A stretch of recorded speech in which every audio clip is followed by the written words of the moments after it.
زبان کو قابو میں رکھنا، اس سے کوئی لغو بات صادر نہ ہو۔ لغو اس بات کو کہتے ہیں جس کا کوئی مقصد نہ ہو۔ آپ نے کوئی بات بولی ہے، اگر آپ نہ بھی بولتے تو کوئی فرق نہ پڑتا۔ بیہودہ گوئی، سب و شتم، گالی گلوچ، غیبت، چغلی، بہتان تراشی، یہ تو بڑے جرم ہیں، بڑے بڑے گناہ ہیں۔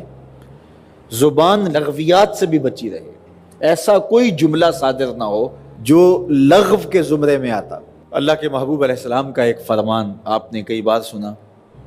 آقا کریم علیہ السلام نے ارشاد فرمایا، من حسن اسلام المرء ترکہ ما لا یعنی ہے۔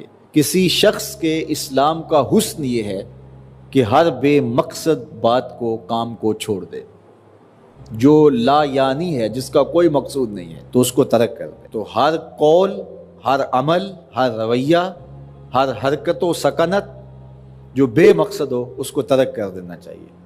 مومن کے کندھوں پر امت کو غالب کرنے کی ذمہ داریاں ہیں، اور اس مختصر سی زندگی میں اللہ کی رضا جوئی اس کا مقصود ہے۔ اولاد کی تربیت اس کے ذمے ہے، اپنے ماحول کو پاکیزہ بنانا یہ اس کی ذمہ داریوں میں شامل ہے، امر بالمعروف نہی عن المنکر یہ اس کی ذمہ داریوں میں شامل ہے۔ اتنا مصروف شخص بیہودہ گوئی کرے گا، اتنا مصروف شخص فضول گوئی کرے گا، جس کی اتنی ذمہ داریاں ہوں، تو کیا وہ اپنے وقت کو برباد کرے گا؟ تو مومن کی زندگی پاکیزہ زندگی ہوتی ہے۔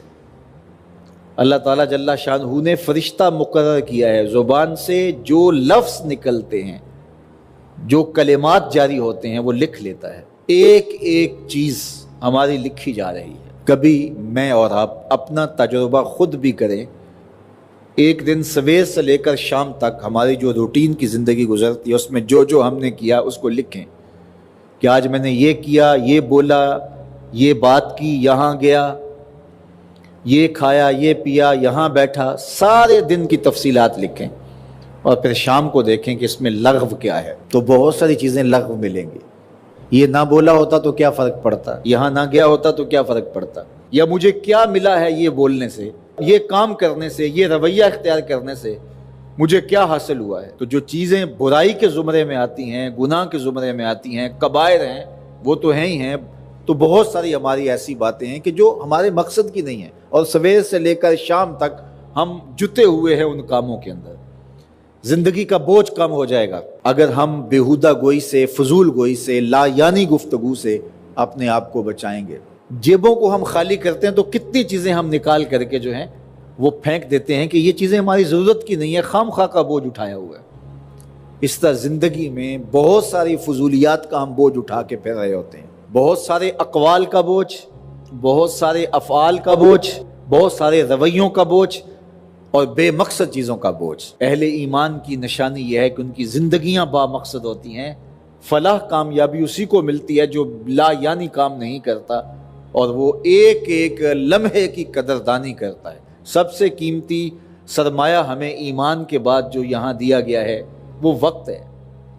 اگر وقت کو اچھے طریقے سے گزار لیں گے تو یہ دنیا بھی سنور جائے گی اور آخرت بھی سنور جائے گی، اور یہ قیمتی سرمایہ اگر برباد ہو گیا فضولیات میں تو بہت سخت نقصان کر لیا۔ تو اہل ایمان کی وہ خوبی جو فلاح پانے والے ہیں، کامیابی حاصل کرنے والے ہیں، بیان کرتے ہوئے کہا، والذین ہم عن اللغو موردون، وہ لغویات سے اپنے آپ کو بچاتے ہیں، اعراض کرتے ہیں۔ کثرت کلام کے نتیجے میں دل سخت ہو جاتا ہے، اور اللہ کو ناپسند چیز قلب قاسی ہے۔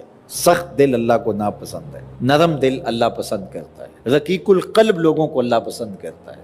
زیادہ کلام کرنے والے بیہودہ گو، ان کو جو دنیا کے اوپر سزا ملتی ہے اور اس کا جو نتیجہ ہے بیہودہ گوئی کا، وہ قلب کا قاسی ہو جانا، قلب کا سخت ہو جانا ہے۔ تو کثرت کلام سے گریز کرنے کا مزاج پیدا کریں، چونکہ جو زیادہ بولتا ہے تو وہ غلط بھی زیادہ بولتا ہے۔ ہاں، جہاں بولنا ضروری ہو وہاں ضرور بولا جائے۔ اللہ جل شانہ ہم سب کو زندگی کو با مقصد بنانے کی توفیق ارزانی کرے۔ اللہ کے محبوب علیہ السلام نے ارشاد فرمایا، 4 چیزیں اگر کسی کو مل جائیں تو وہ اس کی خوش بختی سے ہیں۔